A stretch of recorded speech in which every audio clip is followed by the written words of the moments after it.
Sans crainte, avec douceur, Jade, Ma, Roussette et Mauvaise prennent place sur le bras de leur maître.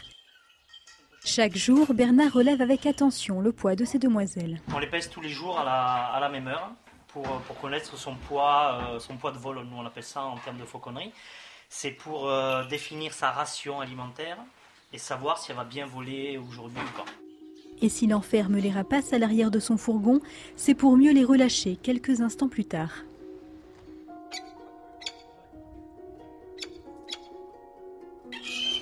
Car Bernard est maître fauconnier, le seul sur l'île. Aujourd'hui, il entraîne ses oiseaux au parc de la Trinité à Saint-Denis. Au bout de quelques minutes de vol, Jade disparaît derrière un bâtiment, mais le dresseur n'est pas inquiet. Il sait que sa protégée reviendra toujours vers lui. Le principe en fait de la fauconnerie, il faut que l'oiseau ait vraiment confiance au fauconnier pour qu'il revienne. Là, Jade, on sait que c'est un oiseau qui va très loin. Si vraiment on a un doute, on les équipe d'une balise. Sur le parcours, la ménagerie ne passe pas inaperçue. Intrigués, les joggers s'étonnent de la présence des oiseaux. Ils sont beaux et puis c'est rare de voir ça par ici en fait. Un spectacle d'autant plus rare qu'il faut plusieurs années de travail avant de devenir maître fauconnier. Bernard a dû s'exercer pendant 15 ans. Ça prend énormément de temps. En fait, on commence stagiaire, ensuite on devient apprenti fauconnier.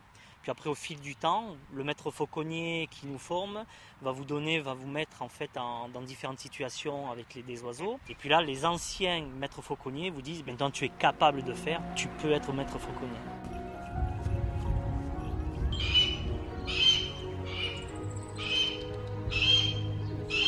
Amoureux des animaux depuis toujours, le dresseur a grandi dans une ferme avant de se passionner pour le monde sauvage.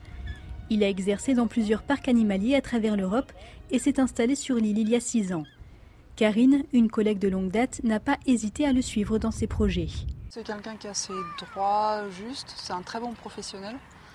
Donc c'est vrai que travailler à ses côtés, il y a matière à apprendre, donc automatiquement on a envie de suivre. Pour l'instant, Bernard est surtout sollicité par les communes pour effaroucher les pigeons à l'aide de ses rapaces.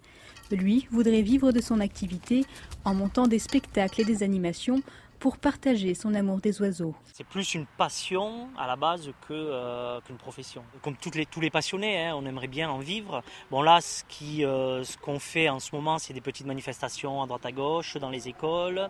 On travaille à côté. On va y arriver petit à petit, c'est long. On va y arriver, ça c'est pas le problème.